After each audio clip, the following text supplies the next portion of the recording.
ये हमारी परंपरा है, ये सनातन परंपरा है।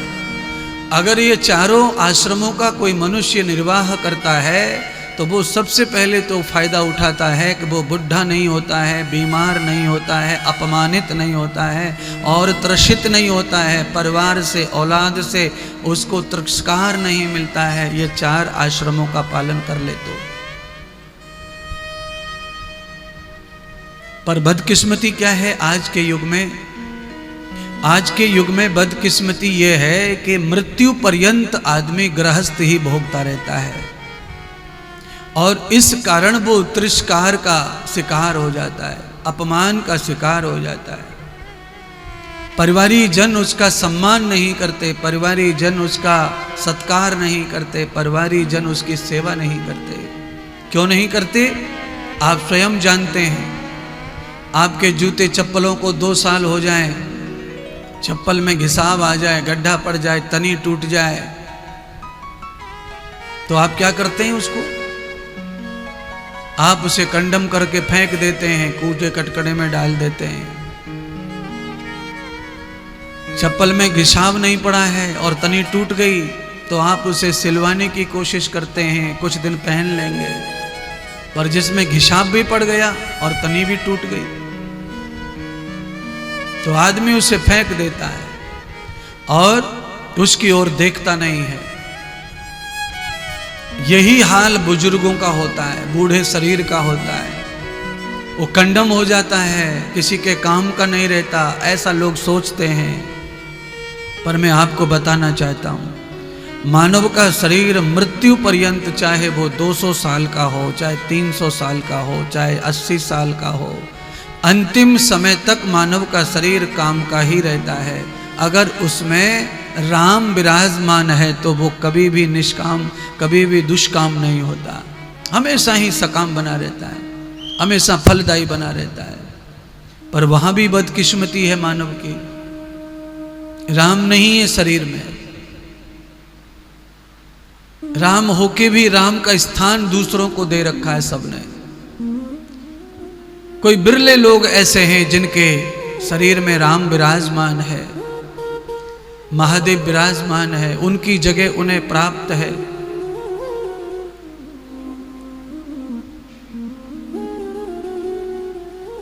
नहीं तो सबने राम को, श्याम को, शिव को, सबको निकाल के साइड में किया है और उनकी जगह ये संसार को डाल के शरीर में बैठे, दिमाग में, दिल में, सब जगह। जो चीज है नहीं उसकी भूख बढ़ती जाती है। बस वो हो जाए, वो हो जाए, वो हो जाए, वो हो जाए, ये भूख बढ़ती है। पर भगवान बढ़ जाए, भगवान बढ़ जाए, भगवान बढ़ जाए, ये भूख नहीं बढ़ती है। संसार बढ़े कितना भी अच्छा लगता है सबको, पर भक्ति बढ़े ये नहीं अच्छा लग रहा है ज्यादातर लोगों को। पर आश्रय क्या है भागवत कथा सुनाने का? आश्रय यह है कि संसार कैसे सीमित रहे और परमात्मा कैसे विराट हो जाए तुम्हारे जीवन में, तब जीवन का संतुलन सही बनता है, स्वादिष्ट जीवन बनता है। अच्छा बताओ, आधा किलो आलू की सब्जी में कितना नमक हो? आधा किलो में आधा किलो नमक डाल दिया जाए। 1 कप चाय में 1 कप चीनी डाल दी जाए तो मुझे लगता है चाय पीने वाला सबसे पहले ये कहेगा कि चाय है नहीं, ये तो जलेबी की चाशनी है। सब्जी खाते से ही आदमी बोलेगा कि पूरे जगत का नमक इसी में डाल दिया। और घर में तो ऐसा लोग बोले बगैर मानते भी नहीं है, थोड़ा ज्यादा नमक हो गया तो बोली डालते हैं कि पूरा डिब्बा उड़ेल दिया, फूट गई तेरी, दिखे ना तो है। फ्री का समझ रही है, सस्ता समझ रही है, इससे मतलब सब डाल दो। देखिए, स्वाद तो नमक से ही आता है सब्जी में, पर ज्यादा पड़ने पर स्वाद खत्म भी हो जाता है। जीने में मजा तो संसार के साथ ही है, पर संसार अगर ज्यादा हो गया तो सजा में बदल जाता है। इस बात का भी ख्याल रखना है। पूरी सब्जी फेंकनी पड़ेगी मोरी में, पूरी सब्जी फेंकनी पड़ेगी, खा नहीं सकता कोई उसे। और पानी उसमें डाल डाल कर नमक को कम करने की कोशिश करो तो सब्जी का सब कुछ खत्म हो जाएगा। इसीलिए भगवान संत महात्मा कहते हैं कि संसार नमक की तरह स्वादिष्ट स्वाद के लिए भोगो, और संसार में जो परमात्मा समाया हुआ है उसे आहार की तरह भोगो, तो तुम्हारा व्यवहार उत्तम होगा, बल उत्तम होगा।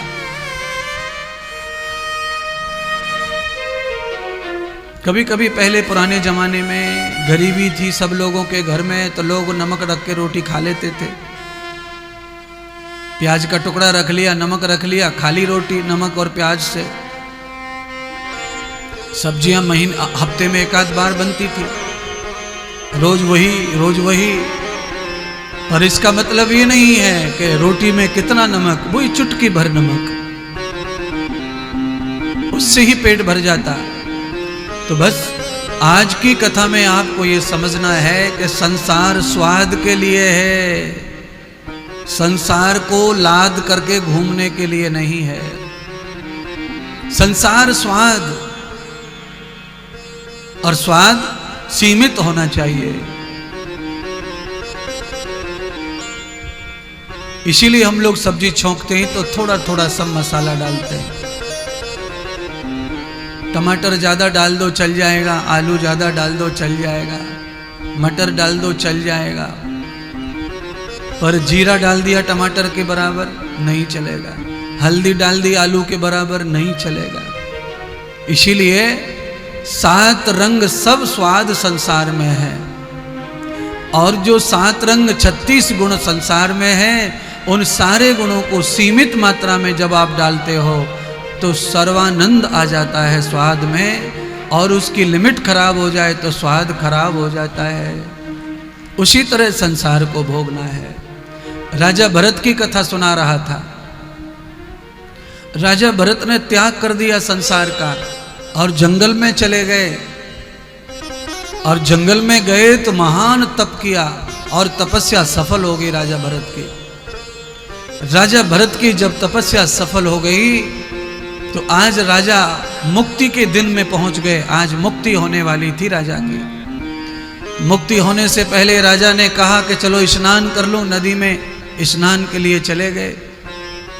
कई लोग जब मरते हैं ना, कई लोगों को ऐसी मृत्यु आती है कि मरने से पहले नहा लेते हैं, कपड़े बदल लेते हैं और आसन पर बैठ जाते हैं, कुर्सी सोफा पे, और झट से प्राण निकल जाते हैं। तो राजा भरत भी, उन्हें पता चल रहा था कि शरीर आज छूटेगा, तो उन्होंने स्नान करने का मन बनाया नदी में। वहाँ जाकर देखा कि एक हिरणी बच्चे को जन्म दे रही है। बच्चे को जन्म दे दिया, और बच्चे को जब जन्म दे दिया तो बच्चा पानी में बहने लग गया। हिरणी रोने लग गई बच्चे के लिए। राजा ने सोचा मेरे सामने ये बालक पानी में बह के मर जाएगा, उसकी मां तड़प रही है, मजबूर होकर खड़ी है दरवाजे पर, किनारे पर, क्या करना चाहिए। थोड़ी देर में देखा कि हिरणी मर गई। अब तो राजा का दिल पिघल गया। राजा ने कहा कि मुझे बच्चा बचाना चाहिए, क्योंकि सामने बच्चे को बचाने का सामर्थ्य मुझ में है बहने से, और मैं बचा नहीं पा रहा हूं अपने स्वार्थ के कारण, तो मेरी भक्ति का भी फिर फायदा क्या। भगवान भी पूछेंगे जाकर मुझसे कि तूने ये सेवा क्यों नहीं की थी, तू कैसा भक्त है। तो राजा भरत ने भक्ति और भगवान का ध्यान छोड़ दिया और उस बच्चे पे ध्यान लगा के उसे बचा लिया। अब बचा लिया तो बड़ा मुश्किल में राजा पड़ गए। अब तो बच्चा भूखा, एक ही दिन का बच्चा। अब राजा के खाने की तलाश, अब खाना कहाँ से खिलाएं बच्चे को, दूध ही चाहिए। अब दूध की तलाश, तो राजा ने दूध कैसे ढूंढा, राजा ने कैसे कैसे बच्चे का पालन किया। कथा कहती है, भगवान श्री कहते हैं सूत जी सौनक ऋषि से, नारद जी मैत्रेय ऋषि से कह रहे हैं, अरे मैत्रेय गार्गी, आज राजा भरत का संपूर्ण ध्यान उस हिरण के बच्चे में चला गया। अंत तो गत्वा, ऐसा हो गया कि राजा पूरी तरह पागल हो गए उस बच्चे के पीछे। राजा 1 सेकंड भी भगवान का भजन ध्यान बंद कर दिए, सब भूल गए। एक दिन हिरणों का झुंड आया, बच्चा बड़ा हो गया। जैसे ही उसने अपनी जाति को देखा, राजा को छोड़कर बच्चा हिरणों के झुंड में शामिल हो गया और जंगल की ओर भाग गया। अब राजा बच्चे के लिए रोने लगे, राजा मोह में डूब गए।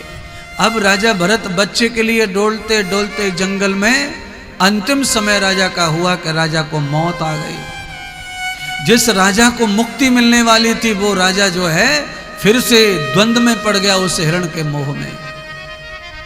मैं बताना ये चाह रहा था इस कथा से कि आदमी के अंतिम समय भी अगर विचार और चित्त बदल जाए तो उसकी मुक्ति में बाधा आ जाती है, उसके भगवान मिलन में बाधा आ जाती है।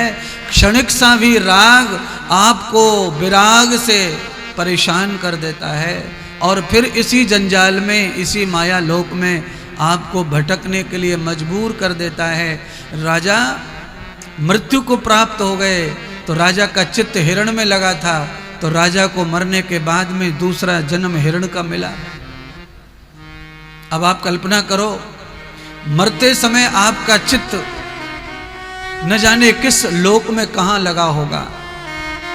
सारा भजन, सारा तप जप आपका धरा रह जाएगा। अंतिम समय जो चित्त में लालसा घूम रही होती है, ऐसा जन्म प्राप्त हो जाता है। इसीलिए आप सबको मेरी बात आज से माननी चाहिए कि आपको हर समय अपना चित्त हिरण के बच्चे में नहीं, परमात्मा के चरणों में ही लगा के रखना चाहिए, क्योंकि पता नहीं कहाँ कब कैसे मृत्यु आए। मुक्ति का समय टल ना जाए, परमात्मा के मिलन का समय टल ना जाए, और वो समय बता के नहीं आता। किसी को नहीं पता रहता कि आज मैं मुक्त हो जाऊंगा संसार से, कोई नहीं जानता है, किसी को नहीं पता। तो फिर क्या करें? फिर हमारे पास में क्या बचता है? दो पंक्तियां मेरे पास में आई हैं गुनगुनाने के लिए, आप उन्हें गुनगुनाइए और समझिए महात्मा क्या बताना चाहते हैं आपको। ओ मोहन प्यारे से, ओ बंसी वारे से, ओ राधा के प्यारे से, लगाए ले दो नैना, या दुनिया में कछु है ना। ओ बंसी वारे से, मोहन प्यारे से, मिला ले दो नैना, या दुनिया में कछु है ना। ओ बंसी वारे से, मोहन प्यारे से, मिला ले दो नैना, या दुनिया में कछु है ना। बंसी वारे से, मोहन प्यारे से, मिला ले दो नैना, या दुनिया में कछु है ना।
बार तो को समझाऊं, बात मान जा मेरी, अंत समय तेरो ऐसो आवे, है जाय मरघट ढेरी। बार बार तो समझाऊं, बात मान ले मेरी, अंत समय ऐसो ही आवे, है जय मरघट ढेरी। बार बार तो समझाऊं बात मान जा मेरी, अंत समय तेरो ऐसो आवे है जाय मरघट ढेरी। तेरी नैया हो तेरी नैया पार लगे ना, या दुनिया में कछु है ना। तेरी नैया पार लगे ना, या दुनिया में कछु है ना। बंसी मारे ते कनुआ कारे ते मिला ले दो ना, या दुनिया में कछु है ना। ओ बंसी वाले से मिला ले दो नैना, या दुनिया में कछु है। जय हो।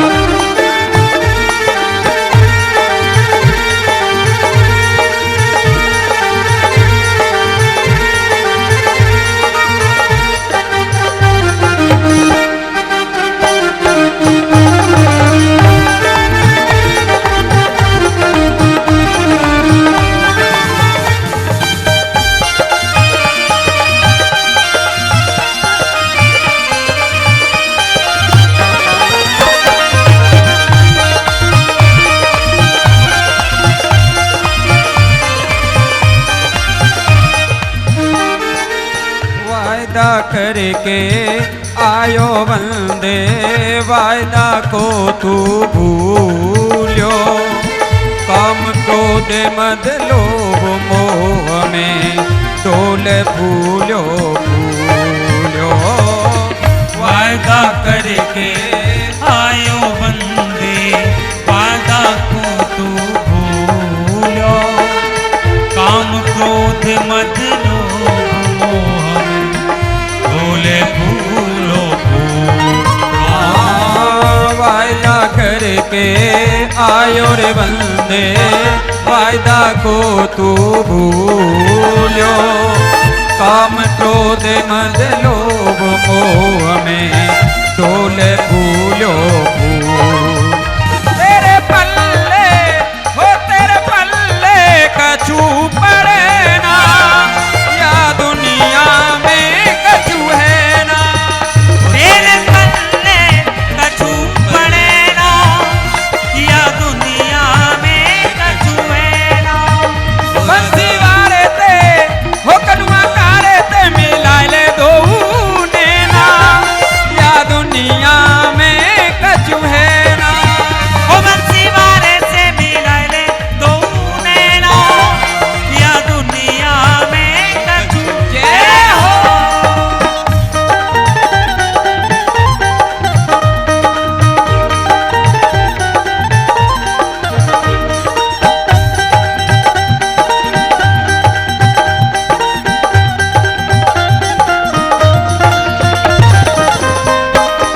बोलिए सतगुरुदेव भगवान की।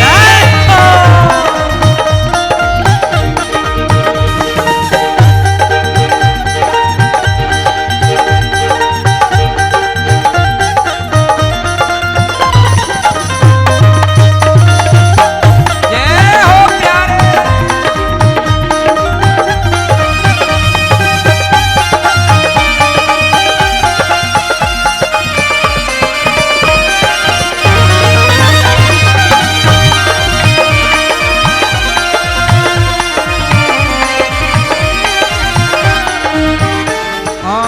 लख 84 भोगे बाग के ये नर योनि पाई।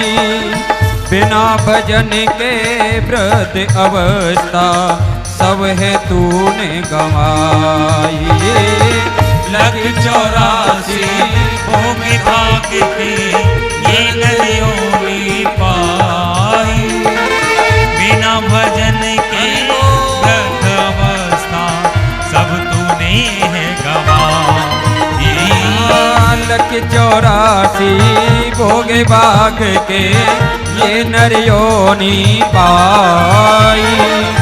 बिना भजन के वृद्ध अवस्था सब है तूने गंवाई। तेरी अब तो दाल गले ना, या दुनिया में कछु है ना। ओ तेरी अब तो दाल गले ना, या दुनिया में कछु है ना। बंसी वारे ते कलुआ कारे ते, मोहन प्यारे ते मिला ले दो ना, या दुनिया में कछु है ना। बंसी मारे से मिला ले तो नैना, या दुनिया में कछु है ना। बंसी वारे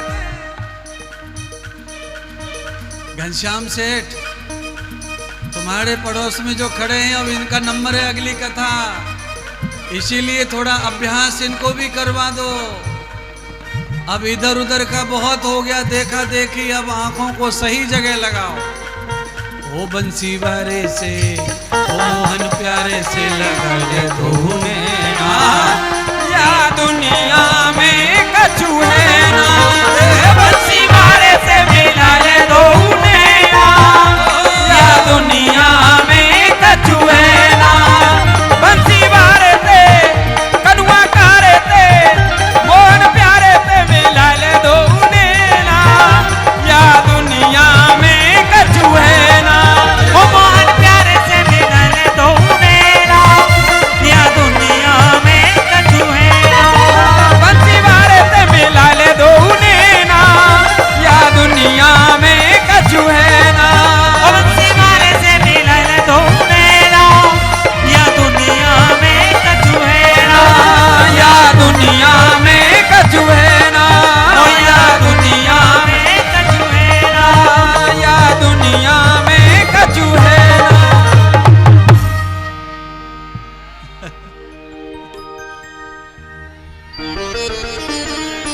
बंसी वारे की जय हो, भागवत महापुराण की जय हो, यजमान परिवार की जय हो।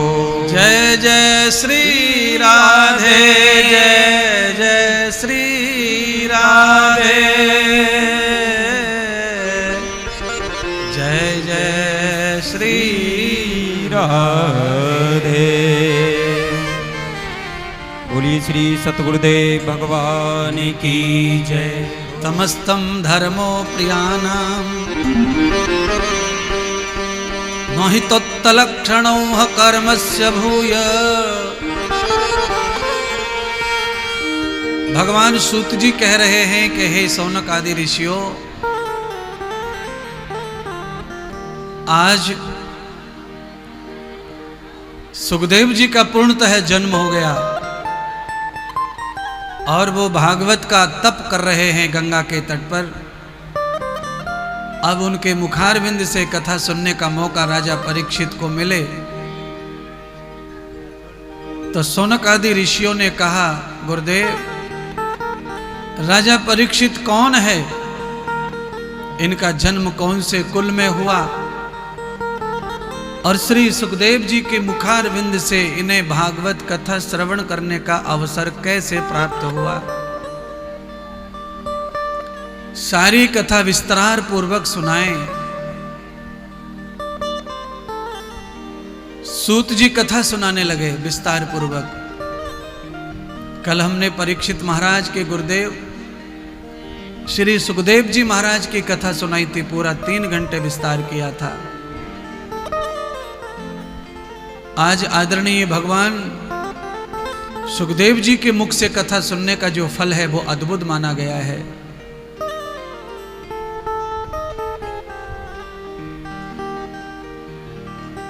परीक्षित जी का जन्म आप सब जानते हैं कि हस्तिनापुर में हुआ।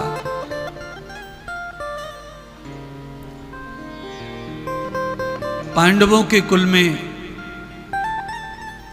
अर्जुन के पुत्र के यहां उनका पुत्र के रूप में जन्म हुआ। महाभारत का युद्ध जब संपन्न हो गया तो उत्तरा गर्भवती हो गई और अभिमन्यु जो है चक्रव्यूह में समाप्त हो गए। उत्तरा का जीवन विवाह हो गया, पेट में गर्भ था। इस कारण कुंती ने, सुभद्रा और द्रौपदी ने उत्तरा का विशेष संरक्षण किया। भगवान कृष्ण हस्तिनापुर से द्वारका जाने वाले हैं। आज आखिरी रात है, पांडवों का पूरा परिवार बैठा हुआ है कृष्ण जी के पास। सुबह 4 बजे विदा हो जाएंगे कृष्ण, इसलिए अधिक से अधिक सब लोग भगवान को कोई छोड़ना नहीं चाहते, सब उनके निकट से निकट रहना चाहते हैं। उसी समय कुंती को ध्यान आया कि हमारे परिवार में उत्तरा है, वो तो दिख नहीं रही है और उसको तो विशेष जरूरत है इस समय भगवान की। जिनके पति न रहते हों, जिन महिलाओं के शरीर पूरा हो जाए, स्त्री को ये दुर्भाग्य प्राप्त हो जाए, तो ऐसी स्त्री को चाहिए कि वो अधिक से अधिक परमपिता परमात्मा पति के रूप में उसका ही दर्शन, लाभ और चिंतन करे।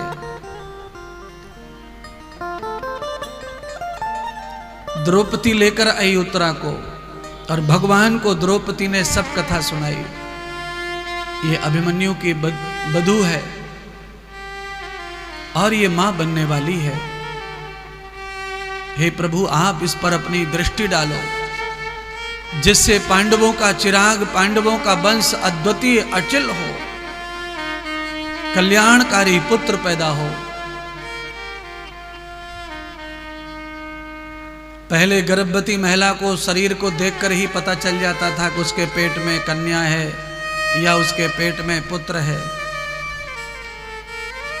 महिला का चेहरा बता देता है कि वो पुत्र को जन्म देने वाली है या पुत्री को।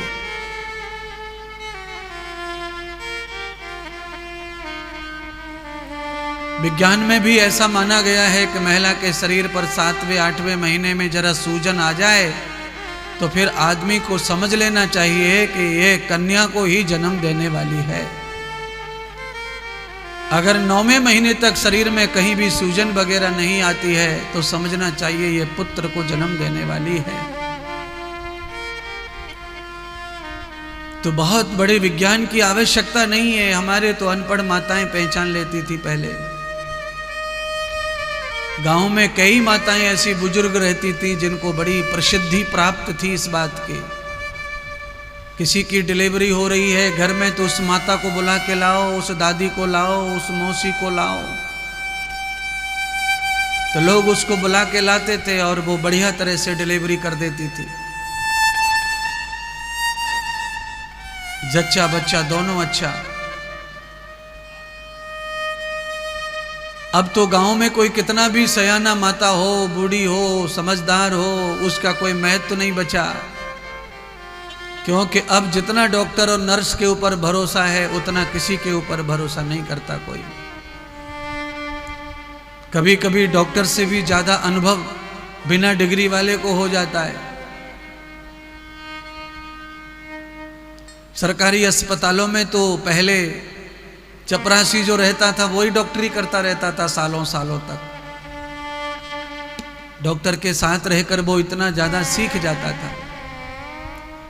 किताबों में सीखना और किसी के साथ रहकर सीखने में बहुत अंतर है। किताब का सीखा हुआ बहुत कम काम आता है और किसी व्यक्ति के द्वारा सीखा हुआ वो रोज काम आता है और सफल रहता है, क्योंकि वो अनुभव का ज्ञान है, किताब अध्ययन का ज्ञान है। दोनों ही आवश्यक है।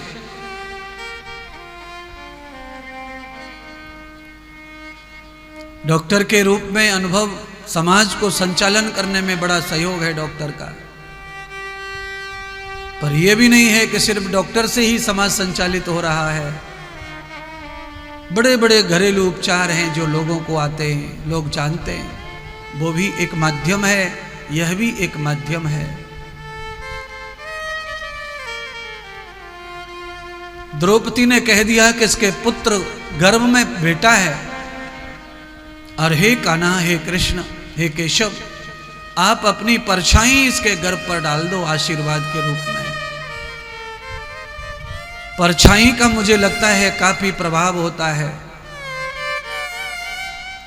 हमने सुना है माता बहनों से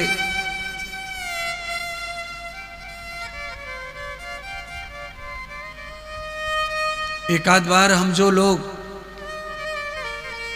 कहीं ऐसे जाते थे बचपन में, तो वहां हम सुनते थे बूढ़ी बूढ़ी माताओं से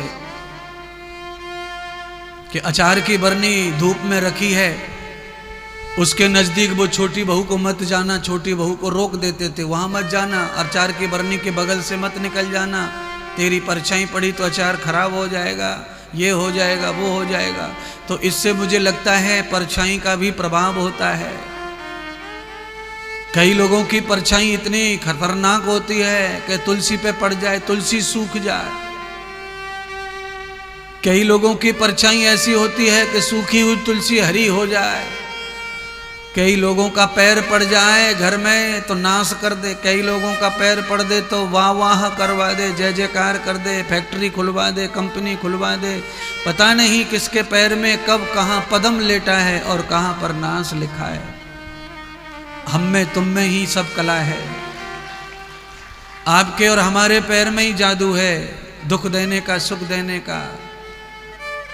किसी का पैर इतना जोरदार होता है, जहां पड़ जाए वहीं सुख, वहीं आनंद, वहीं उत्सव। और किसी का पैर ऐसा होता है कि पड़ते से ही सब भाग जाते हैं छोड़कर, सब सूना सूना हो जाता है। इसीलिए आपका पैर कैसा है, आपका अनुभव अपने जीवन के बारे में आपको करना चाहिए कि मेरा जीवन किसी के काम का है कि नहीं, मेरी परछाई किसी के काम की है कि नहीं, मेरा आना किसी के खुशी के लिए है कि नहीं, मेरे जाने से किसी को दुख होता है कि नहीं।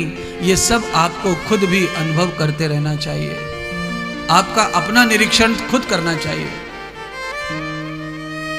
कपड़े पहन करके जैसे शीशा के सामने अपन घूम घूम के देखते हैं, कमर को, पीठ को, टांग को, साड़ी को, पल्लू को, है टेढ़े हो होकर देखते हैं। क्यों देखते हैं? क्योंकि ये निरीक्षण है अपना। अपने को घर के बाहर जाना है, कुछ कपड़ा बेढंगा ना हो, कहीं कपड़ा न दिखने वाला दिख नहीं रहा हो। बहुत सारे वस्त्र ऐसे रहते हैं जिनको दिखना नहीं चाहिए, कभी कभी वो ही दिखते हैं। कई लोगों का पैंट अपने आप ही नीचे उतरता रहता है और चड्डा दिखता रहता है। पैंट वाले को पता ही नहीं है कि हो क्या रहा है पीछे से, अपनी धुन में लगा रहता है। तो कहने का अर्थ वस्त्र तो है,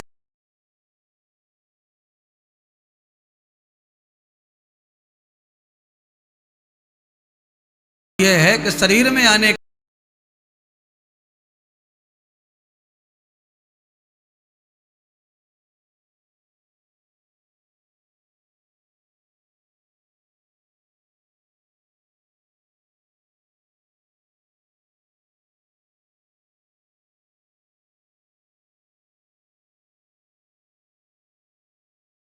को बताता है, सही करवाता है।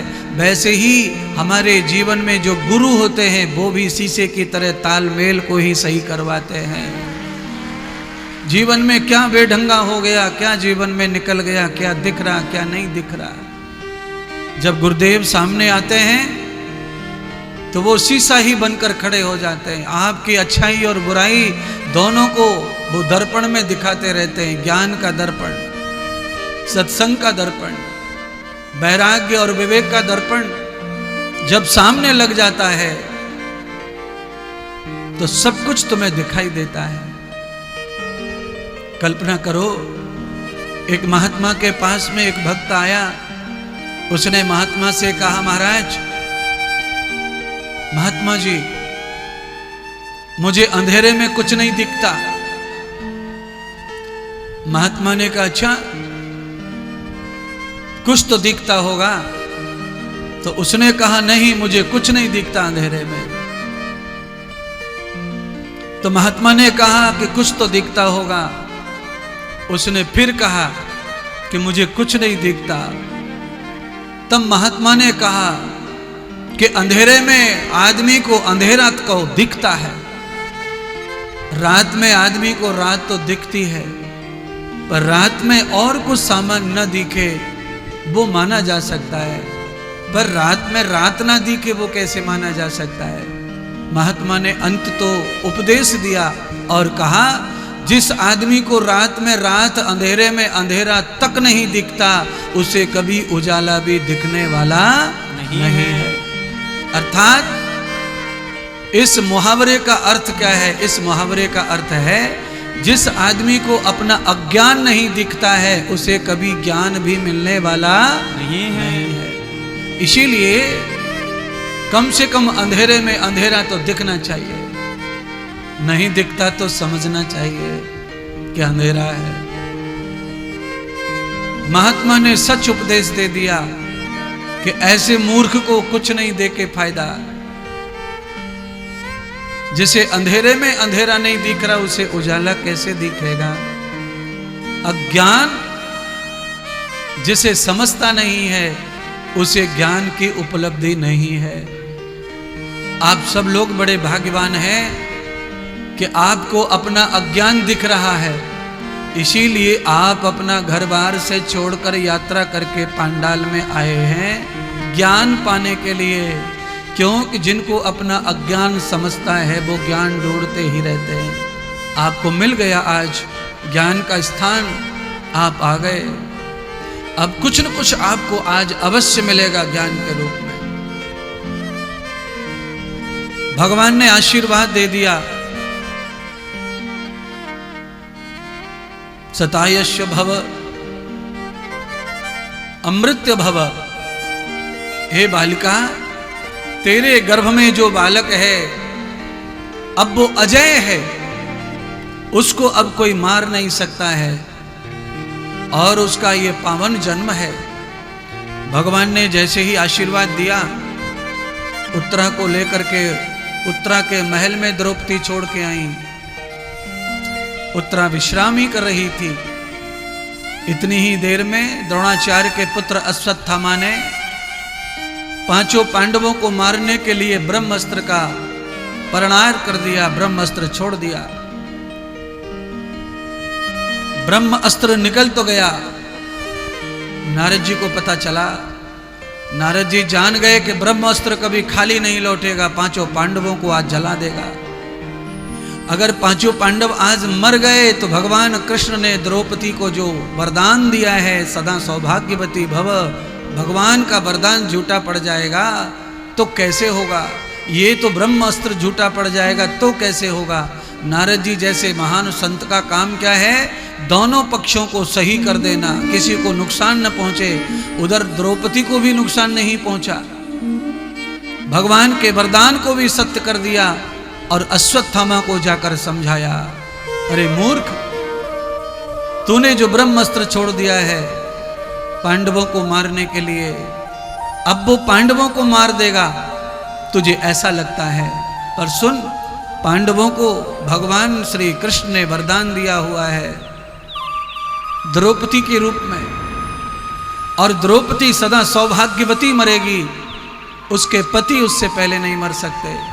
अपने वरदान की रक्षा करने के लिए कृष्ण मौजूद हैं। तेरा ब्रह्मास्त्र झूठा पड़ जाएगा, ब्रह्मा का वचन झूठा पड़ जाएगा। अश्वत्थामा घबरा गया, क्या करूं महाराज? नारद जी से कहने लगा। तब नारद जी ने उपाय बताया कि ब्रह्मास्त्र की दिशा मोड़ दो। तो कहा कहां? तो कहा पांडव तो अब थोड़े समय के बाद मृत्यु को प्राप्त हो ही जाएंगे,